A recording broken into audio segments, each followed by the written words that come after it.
I found out I was pregnant with Julian's child on the same day I learned he was the heir to one of New York's most powerful dynasties. The news of his engagement to a socialite from an equally prominent family was plastered across every media outlet, trending globally. I stared at the positive pregnancy test in my hand, then at the glossy photo of him on my phone screen, and felt my world tilt on its axis. In a daze of disbelief and betrayal, I took the paper confirming my pregnancy and tore it into small, neat pieces. I left a short note on the kitchen counter, the words fueled by a sudden, sharp anger. Not only did you pretend to be poor, now you want me to be the other woman? We're done, you cheating scumbag. 3 days later, I was thousands of miles away, sunbathing on a small, secluded island in the South Pacific, trying to forget his face. It was then that a pair of familiar hands settled gently on my stomach, and a man's voice, low and resonant, murmured against my ear. So, my love, are you enjoying this little adventure of running away pregnant? Just one more bite, sweetheart. His voice was a soft coaxing in my ear. See? You finished it all. Such a good girl. I could feel the phantom warmth of his presence. Don't cry, don't cry. Drink your milk and then we'll go to sleep, okay? How was I dreaming about him again? I woke with a start, my face burning with a heat that had nothing to do with the tropical sun. It was all Julian's fault. For an entire month before I left, he had barely left the house, dedicating all his time to me. It had been an intense, hazy period of our lives, filled with memories that now haunted my sleep. He had insisted that warm milk would help me sleep better, forcing a glass on me every single night. The only thing all that milk did was make me feel bloated and uncomfortable. Now my stomach felt tight and distended from it. I pushed myself out of bed and drifted over to the floor-to-ceiling windows, pulling back the heavy curtains. The breathtaking view of the turquoise sea meeting the golden sand did little to soothe my frayed nerves, but it was a start. I took a deep, steadying breath. The island was 2 hours ahead of New York time. He was probably back home, sleeping soundly with his fiancée in his arms. My hand instinctively went to my still, flat stomach. It didn't matter. We were over. I was going to have this baby, and I just wished I could stop the incessant dreams about him. It had only been 3 days. It felt like a form of withdrawal. Tonight, I resolved I would absolutely not dream about him. Driven by a sudden hunger, I made my way downstairs. The hotel's breakfast buffet was a lavish spread, included in the price of the room, and I was determined to get my money's worth. I filled my plate, settling in for a long meal. After this, I decided I would spend the rest of the day on the beach. I remembered last month, cooped up in the apartment. I had complained about wanting to get some sun. In response, he had simply picked me up and carried me out to the large swing on our balcony. In the middle of the day, on the balcony. I had called him a pervert, but he was completely unashamed, almost proud of his audacity before getting back to whatever he had been doing. After eating until I was more than full, I let out a small burp of satisfaction. I went back to my room, changed into a new bikini I'd bought, and meticulously applied sunscreen before strolling down to the pristine beach. I found a comfortable lounge chair and settled in, sipping a sparkling water while I used my phone to Google tips for early pregnancy. 4 days ago, I had been feeling off, so I went to a clinic for a checkup. After being sent from one department to another, I finally found myself in the obstetrics and gynecology wing. The doctor, a calm woman with glasses perched on her nose, gave me the news after the examination. "You're pregnant," she had stated, her tone completely matter-of-fact. I just blinked at her, unable to process the word. "Really?" I asked, and she nodded. A wave of pure happiness washed over me. I clutched the report, my mind racing with excitement at the thought of telling Julian. He had just proposed to me a few weeks prior. This felt like a second piece of incredible news, but the moment I unlocked my phone, a breaking news alert from a gossip site popped onto my screen. A match made in heaven.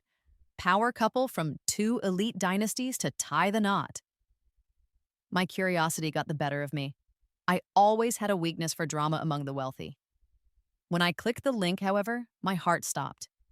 It was my fiancé's face smiling back at me from the screen. The name listed beneath the photo was unmistakably Julian. In a panic, I refused to believe it, refreshing the page again and again, but my phone stubbornly displayed his name and his picture. The woman in the photo was stunningly beautiful, her arm linked through his as she smiled radiantly at the camera. The article was filled with accolades, calling him the heir to a top-tier dynasty, a veritable prince of New York City.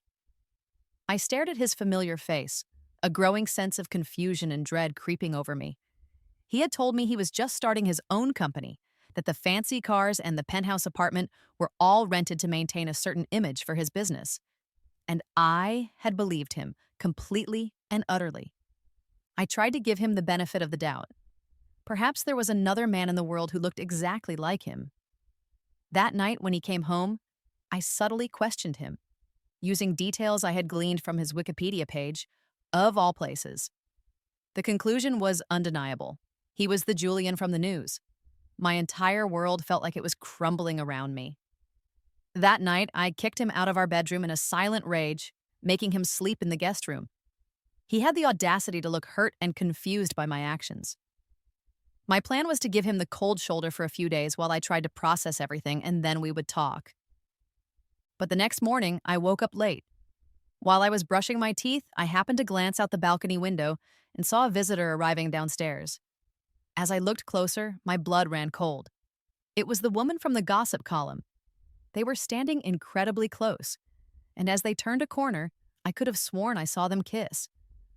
At that exact moment, my phone buzzed with a follow-up story. NYC Prince announces wedding date, and the bride is... The more I read, the more my anger grew until it was a roaring fire in my chest. I furiously ripped the pregnancy report into pieces. Without a second thought, I unilaterally ended our relationship, blocked his number and all his social media accounts, and booked a flight out of the country for that same night. I had to get away. I needed to erase that scumbag from my mind for good. As if my phone could read my thoughts, the flood of news stories about him from the past few days had completely vanished from my feed. I resisted the powerful urge to search his name and instead focused back on reading about pregnancy. It was still far too early for any fetal movement. I patted my stomach, which felt a little puffy. It was probably just the massive breakfast I had consumed, not the baby. "Don't worry, little one," I whispered to my belly. "I'll take good care of you. Even though I broke up with your dad, you're still the baby I've always wanted."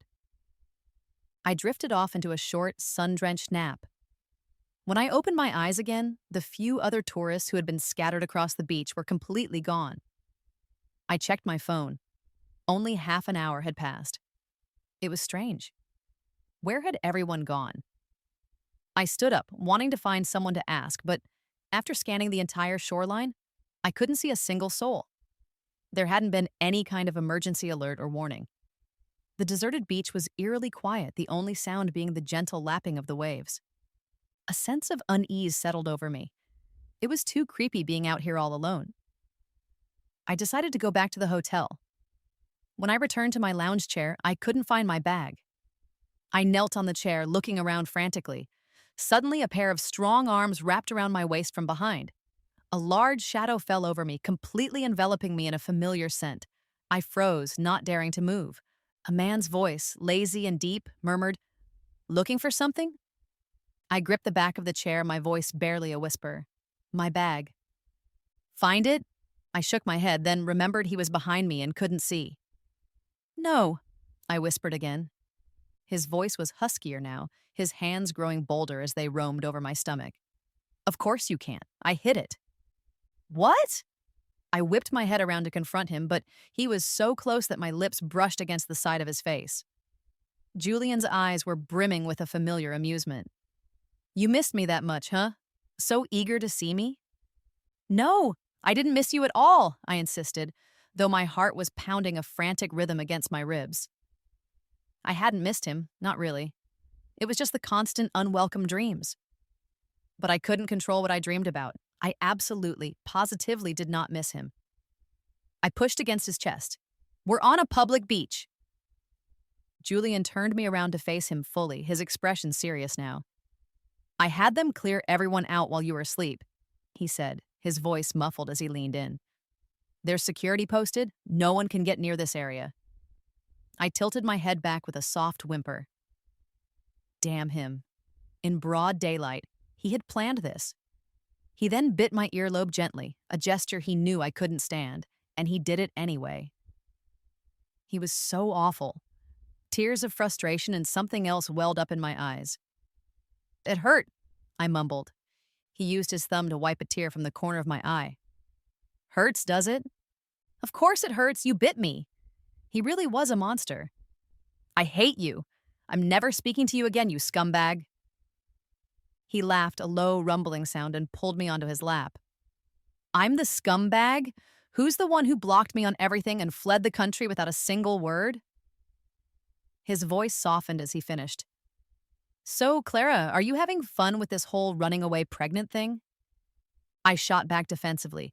It wasn't without a word. I broke up with you. Now give me back my clothes. I reached for my cover-up on the small table next to us, but he easily pulled me back. The smile in his eyes faded slightly. I didn't agree to it. I don't need your permission to break up with you. All that matters is that I agreed. He shifted me onto his knee and with one hand began to unbuckle his watch. The expensive timepiece was placed neatly on the table beside my wrap. My heart skipped a beat. Every time he took off his watch, it was a prelude to something serious. Julian chuckled softly, his voice dangerously low. Who taught you that you could break up with me unilaterally? I knew what was coming. The sharp smack of his hand landing on my backside made me jump. I didn't have time to escape. I felt the sting through my thin bikini bottoms. He was hitting harder than usual, a clear punishment for leaving without a word. 20 times. You count. You know the rules, Clara. I bit my lip, refusing to look at him. I'm not doing it. We broke up. You can't punish me. His hand fell again, just as hard. Julian's voice was casual, almost conversational. If you're not going to count, we'll just start over. I twisted my head to glare at him. You can't start over. That was 2 already. He raised an eyebrow, waiting. So what's next? I mumbled, feeling the heat of humiliation creep up my neck. 3.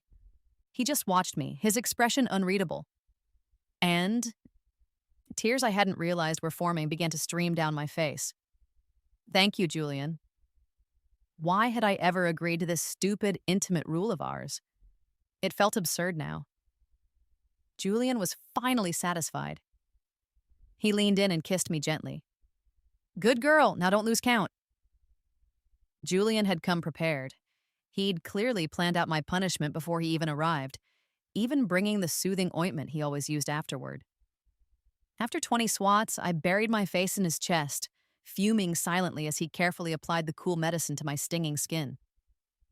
Does it hurt? He asked softly.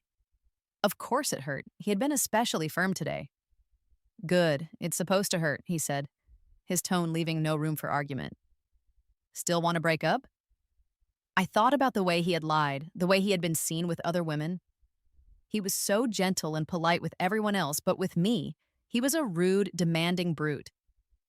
I turned my head away, my voice stubborn. Yes. He pinched my cheek. Got some fight in you, huh? Julian draped my cover-up over my shoulders and lifted me into his arms, carrying me back towards the hotel. A flicker of real panic went through me, and I reminded him, I'm pregnant. He nibbled my ear again. There are plenty of ways to punish you without hurting the baby. Don't be scared. Excuse me? My rear still stung sharply. What did he call that if not getting hurt? I had severely underestimated his resolve. I begged him later, but he insisted we couldn't be fully intimate because I was pregnant. Tears streamed down my face. I was utterly miserable and overwhelmed. He was clearly struggling with his own restraint, but he still refused. Julian kissed my tears away, his voice gentle. Okay, don't cry, it's my fault, but we really can't right now. I didn't want to look at him. I rolled over, turning my back to him in the large hotel bed. He wrapped his arms around me from behind, his hand coming to rest protectively on my stomach. Julian's voice was soft as he began to paint a picture of our future together. When we get back, we'll get our marriage license first. Do you want to have the baby and then the wedding, or the wedding first? If we do the wedding first, it might have to be a bit simple, I'm afraid. He sighed softly. The dress was ordered 3 months ago. We'll have to get it altered now. He started planning 3 months ago? My mind was hazy with sleep, and I drifted off as he spoke. Just as I was about to fall completely into a dream, a thought struck me. Wait, I broke up with him. How are we suddenly talking about getting married again? But I was too exhausted to think about it. An endless wave of drowsiness pulled me under. Maybe it was just because he was there beside me. That night, for the first time in what felt like a long while, I slept soundly without a single dream. I woke up later than Julian. He was in the shower and I could hear the water running. I hugged the blankets to my chest and patted my cheeks, trying to fully wake up. How come the girls in romance novels get to run away for months, even years before they're found? I was only gone for 3 days before Julian caught me. These stories were so unrealistic. As I was having this small internal crisis, Julian's phone, left on the nightstand, started ringing. The contact name displayed was just one word. Isabella. I froze. Isabella. That was the name of the woman from the news. It was 6 in the morning here, which meant it was 4 a.m. back in New York. Calling Julian at 4 in the morning, I bit my lip, picked up his phone, and knocked on the bathroom door. You have a call. Julian opened the door immediately, still covered in soap suds. I quickly squeezed my eyes shut, and he pinched my cheek with a sudsy hand. Can you answer it for me? Put it on speaker. Oh, me answering Isabella's call felt more than a little weird, but I did as he asked and tapped the answer button. The moment the call connected, a girl's frantic crying came through the speaker. She sobbed, I broke up with my boyfriend and I got in a fight. I'm at the police station. Come get me.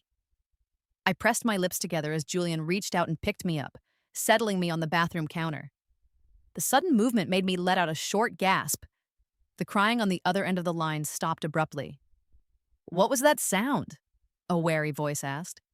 Julian scooped up a handful of water and let it trickle over my collarbone, a mischievous glint in his eye. That's your sister-in-law waking up. I'm not in the country. Call my assistant.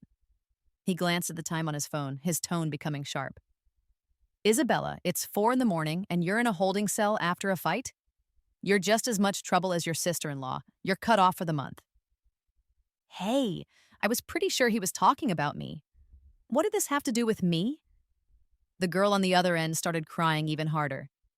I just got my heart broken and you're cutting off my allowance?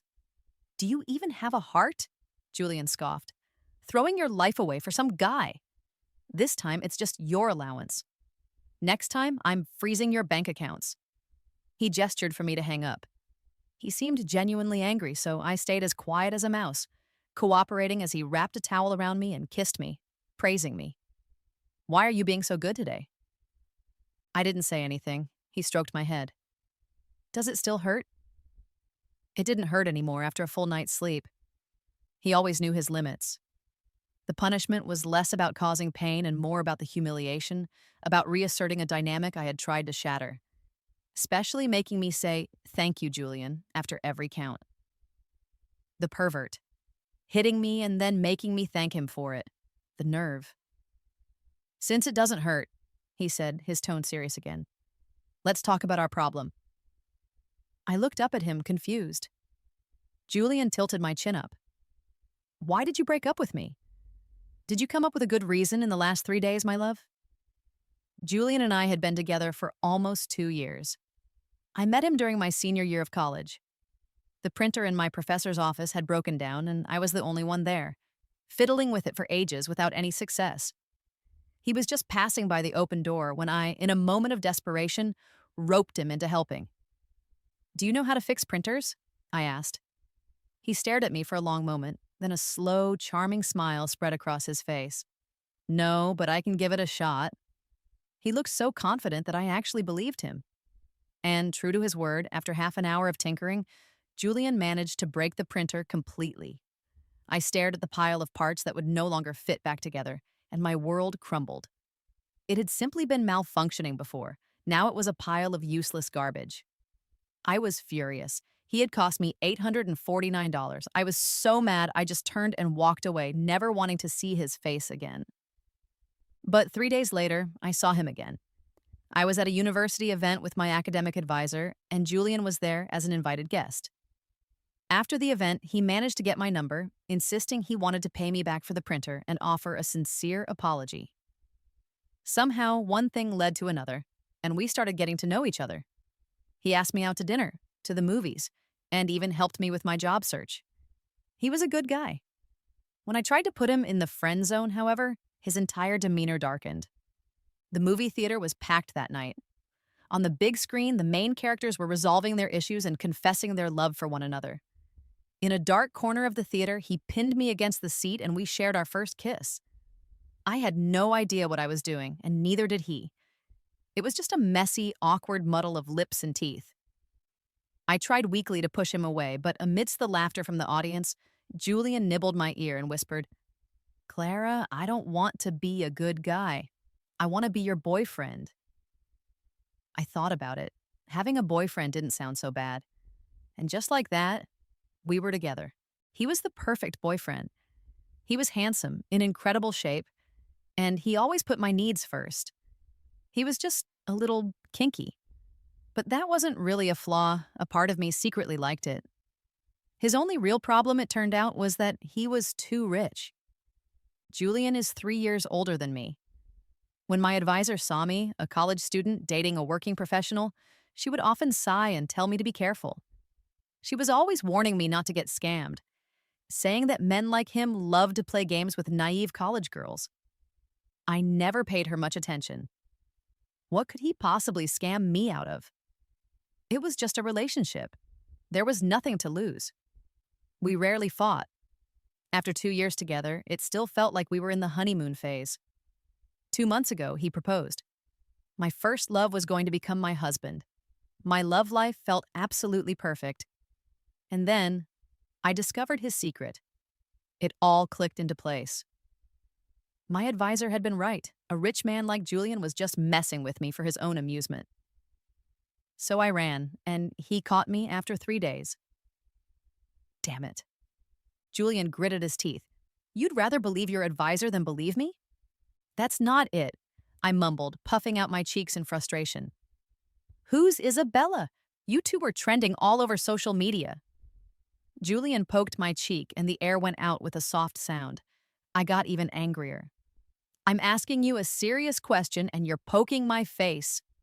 He didn't just poke it, he started kneading it gently like dough. "That story was taken down within half an hour. You believe everything you see online?" he asked, his voice laced with exasperation. "Isabella is my cousin. She was studying abroad, so you never had the chance to meet her. She just got back last week, and my aunt asked me to keep an eye on her." At this, Julian ruffled my hair gently. "That morning, I asked if you wanted to come with me to the airport to pick her up. You said you were tired and wanted to sleep, so you told me to go by myself. Don't you remember? Did that happen?" I racked my brain, and finally a vague memory surfaced from last Sunday. He had tried to wake me up at 8 in the morning. We had gone to bed at 2 or 3 the night before. Waking me up at 8 was just cruel. I'd thrown a fit, rolled myself up in the blankets like a burrito, and buried my head under the pillows. I had absolutely no memory of what he had said to me. As for me seeing him and Isabella kissing from the balcony, Julian just laughed and said he was going to buy me a new pair of glasses when we got back home. "It's rude to watch people kiss," he teased. "I just glanced at them. What's wrong with that?" I retorted. Julian just sighed and dialed a number. Isabella sounded thrilled when she answered the phone, immediately going on the offensive. "My dearest brother, did you have a change of heart? Are you going to give your favorite little sister her allowance back? I knew you were the best, most wonderful person in the world. I swear I'll never get into another fight again." She was so slick with her words. She definitely didn't sound like a mistress. She sounded exactly like a younger sister. "Make your sister-in-law happy and I won't dock your allowance," Julian said flatly. He handed the phone to me, switching the call from voice to video. Isabella and I stared at each other through the small screens. She looked completely bewildered. "Why do I have to make your wife happy?" But she quickly recovered from her confusion. "Sister-in-law, my dearest sister-in-law, please don't be mad at my brother anymore. I'll give you half of my allowance. We can team up and take all his money," she said excitedly. Oh, Julian was standing right behind me. How could she say that right in front of him? Julian was deeply hurt by my explanation. He thought I didn't trust him at all. I felt an incredible wave of guilt and tried to explain myself. I just needed to get away and clear my head.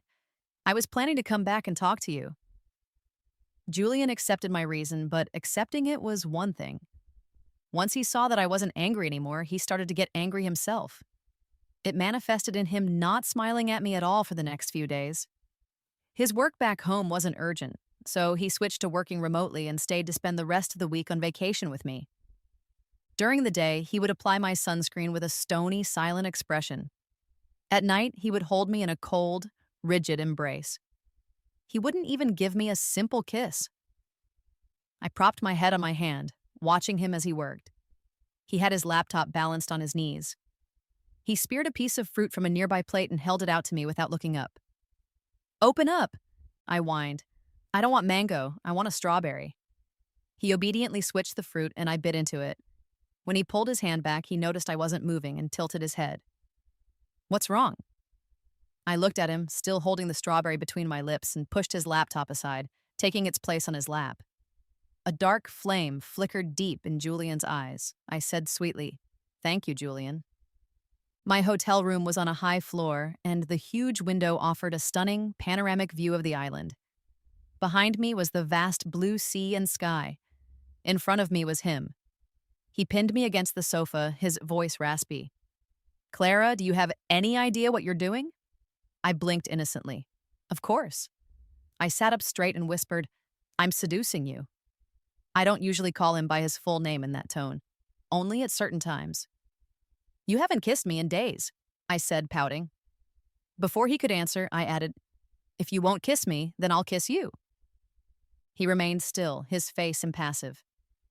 I cupped his face in my hands and leaned in. Julian held me steady, his gaze intense. I looked up into his eyes.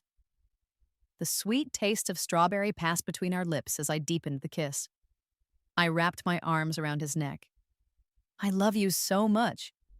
The corners of his lips twitched upwards into a semblance of a smile. "Love me so much you had to break up with me?" Oh, crap. Why did he have to bring that up now? Relying on memory, I reached for another strawberry from the fruit bowl, bit off the leafy top, and tilted my head. "Want another bite?" Julian's eyes darkened. "Yes. Then let me feed you." The strawberries were extra sweet today.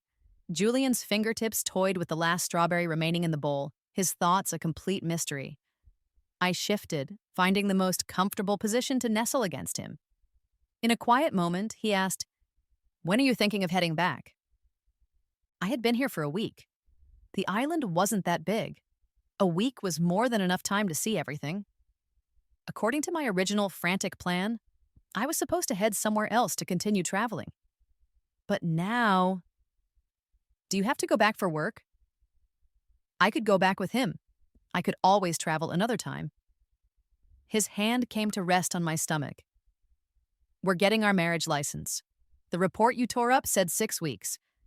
It's been a week and a half since then, so you're due for a progesterone test." I was confused. "What's that?" Julian sighed. "I knew you wouldn't be prepared. We'll go to the hospital for a checkup this weekend."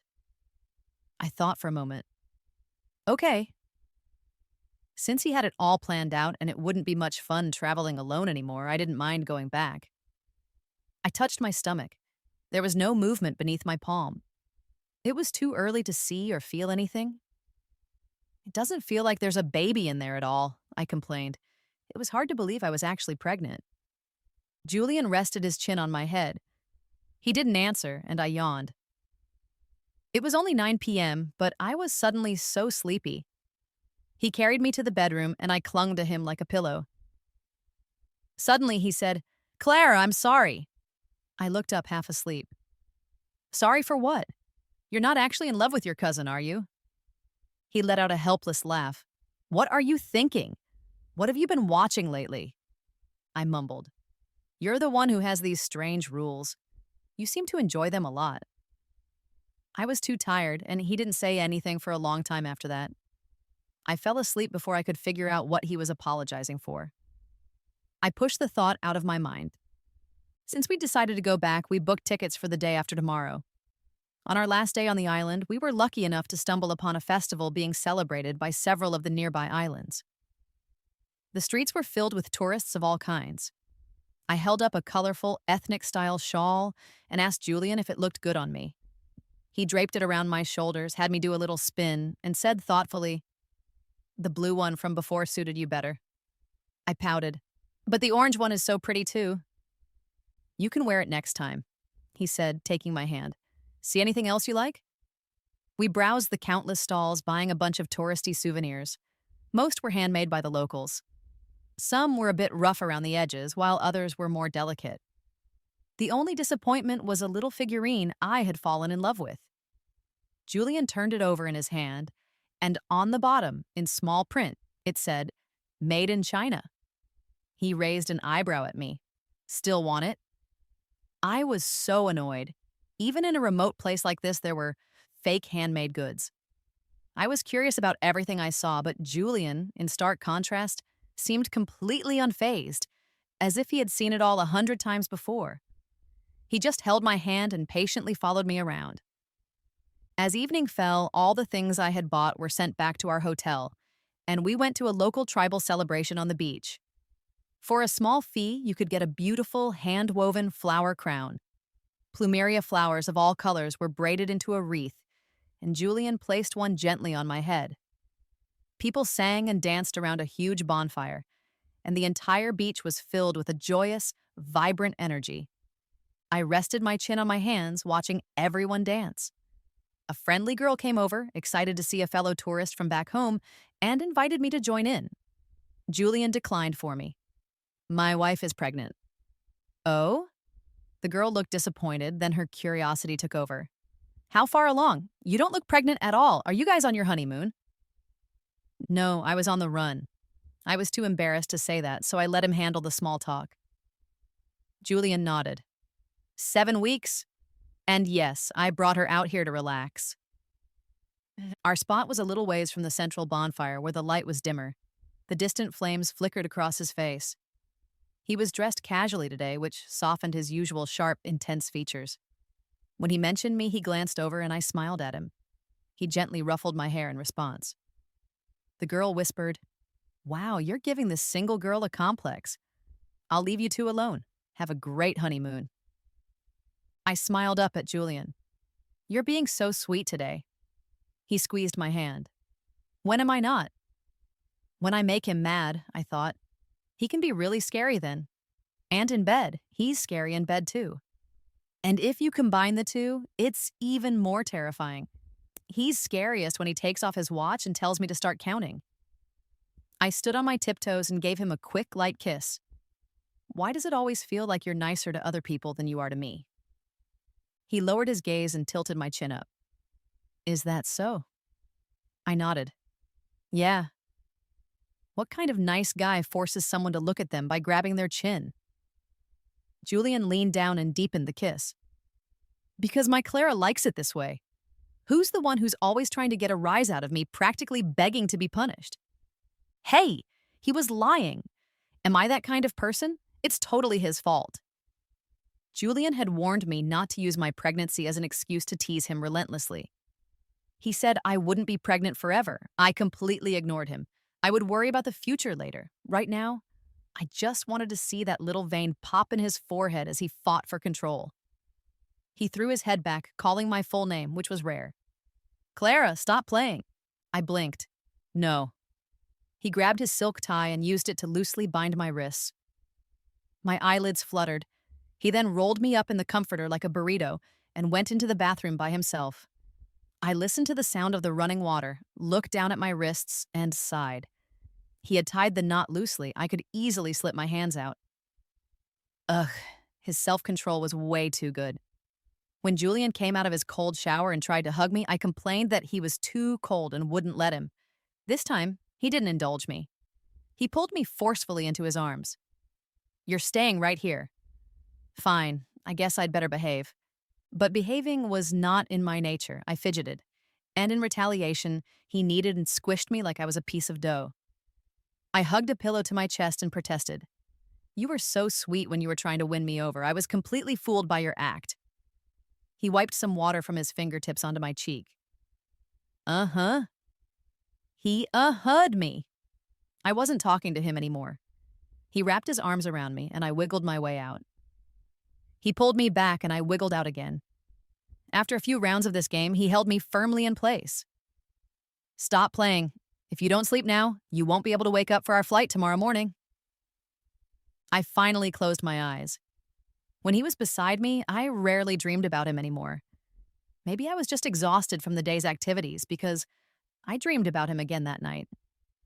This time, it wasn't one of those blush-inducing, steamy scenes. It was from when we first started dating. It's hard to believe, even for me, but we were so innocent back then. We just held hands. We barely even kissed. At the end of every date, he would walk me back to my dorm. One time, I missed curfew and couldn't get back inside.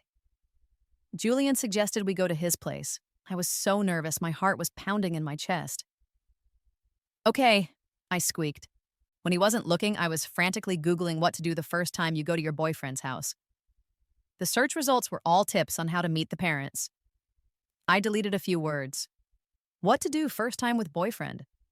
The results this time seemed a little more on track, but also not quite. They were all a bit suggestive. I snuck glances at him in the car, and his sharp eyes caught me.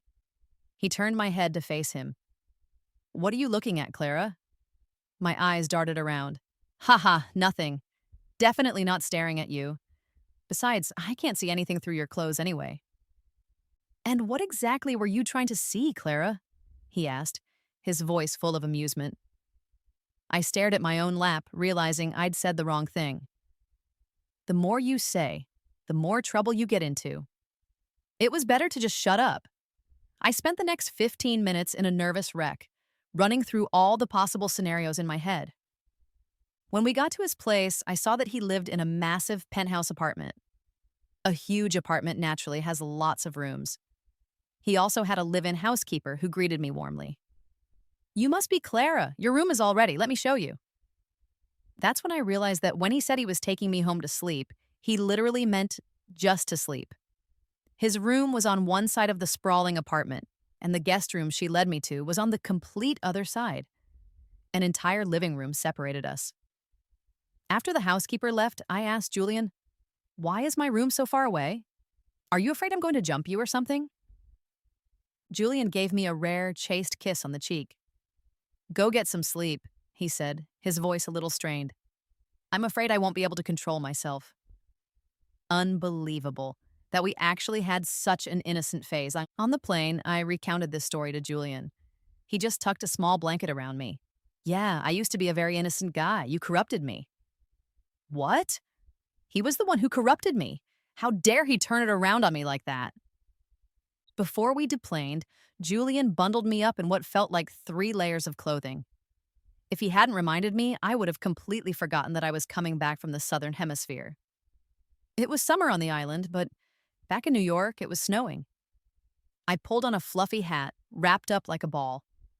The cold wind hit me the moment we stepped out of the terminal, and I shivered. He took my hand, warming it with his own. Thankfully, the airport itself was heated, and I finally started to thaw. There were a lot of people waiting in the arrivals area. I glanced around without paying much attention. But then I heard a somewhat familiar female voice yell, "Big bro! Sister-in-law! Look over here! Your favorite little sister is right here!" She shouted with the force of a hurricane. Even in the noisy, crowded airport, her voice stood out. Everyone's head turned to look at her, mine included. I looked towards the source of the voice. When I saw who it was, I immediately tried to hide behind Julian. I was so embarrassed. Isabella, being the kind of person who could get into a fight and end up at a police station in the middle of the night, felt no shame whatsoever. Julian, who was standing in front of me, obviously saw her too.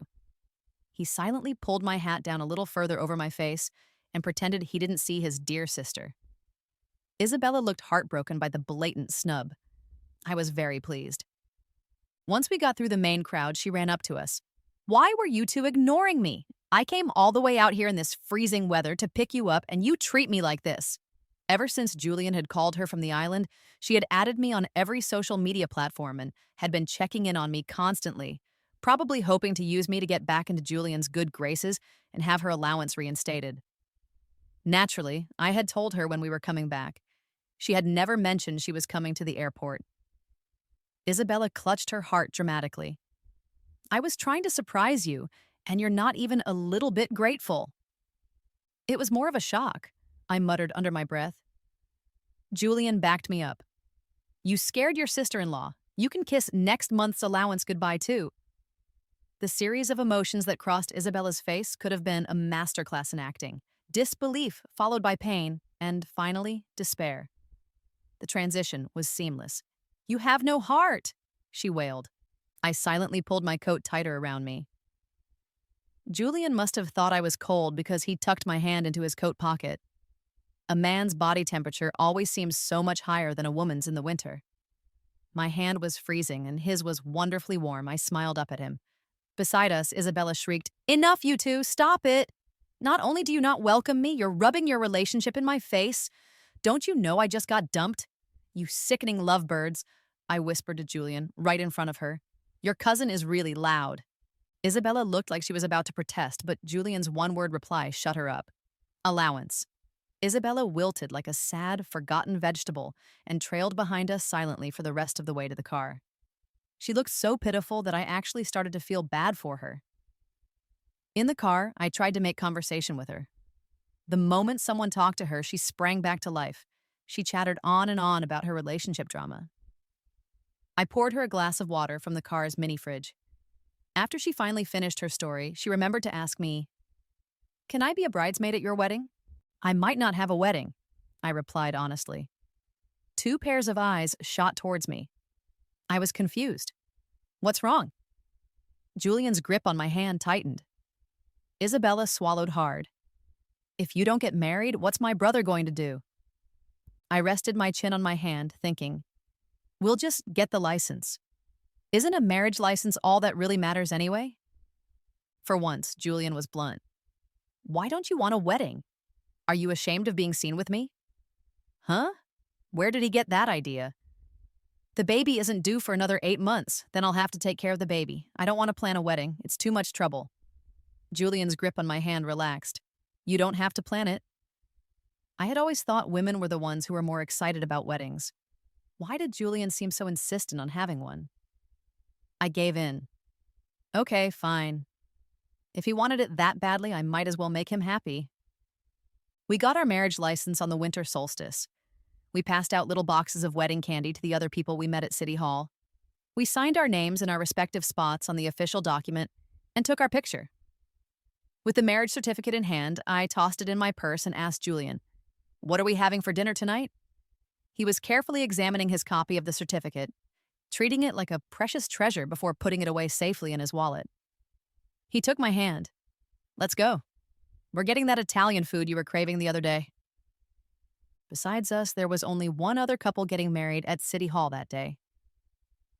The strange thing was, they looked like they barely knew each other. They also weren't passing out candy like we were. When I gave some of our candy to the woman, I couldn't help but ask, "Is that your husband?" She stared blankly for a second before realizing who I was talking about. Yes. As if she knew what I was thinking, she added, "We're at that age. We met through a matchmaker. You and your husband met for love, right?" I nodded, not saying anything more. After a bit of small talk, Julian came back from the other side of the room. I said goodbye to her and ran to him. I wrapped my arms around his waist and nuzzled against his chest. There are so many people in the divorce line over there. He stroked my hair. That has nothing to do with us. I brought up the woman I had just met, unable to stop myself from sighing. Why do people who don't love each other get married? Everyone makes their own choices, Julian said simply. I thought about it and nodded. He was right. If you want to get married, you get married. If you don't, you don't. Worrying about other people is pointless. I stood on my tiptoes and kissed him. I'm glad I love you. He stood still for a long moment, just looking at me. I kissed him again. What is it? He bent down and captured my lips in a deep, meaningful kiss. Making out in a public place like City Hall probably wasn't the best idea, but this was City Hall. All around us, there were only good wishes and hopeful beginnings. Julian held me tight against him. I love you too. My pregnancy wasn't as difficult as it is for some women. Other than being exceptionally sleepy all the time, I didn't have any morning sickness or swelling. I basically slept my way through the entire pregnancy as the baby got bigger and bigger inside me. Julian was a wonderful husband. He handled every single thing related to my pregnancy with meticulous care. When I went into the delivery room, he didn't wait outside like many fathers do.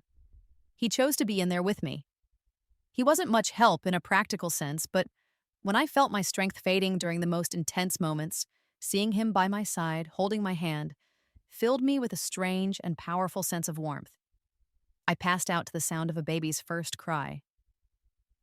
Julian waited by my hospital bed until I woke up.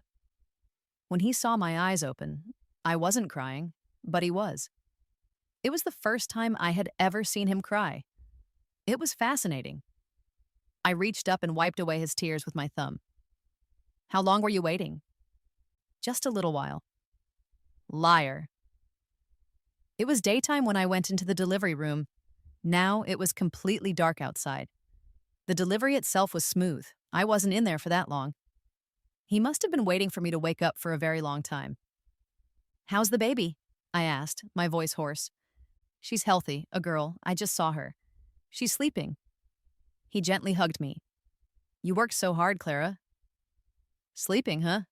So I couldn't hold her and play with her just yet. It looked like I wouldn't get to see the baby for a little while longer. Hearing his last words, my eyes lit up with a mischievous idea. So, since I worked so hard, does that mean you'll tear up that little list you've been keeping? He had a small leather-bound notebook where he had recorded every single time I teased him during my pregnancy, complete with specific dates and details. He had said he was going to get his revenge for all of it after I gave birth. It was a terrifying prospect. Julian froze for a second, then a slow, dangerous smile spread across his face. Nope. His voice was soft, but his eyes were gleaming. Not a single one gets erased.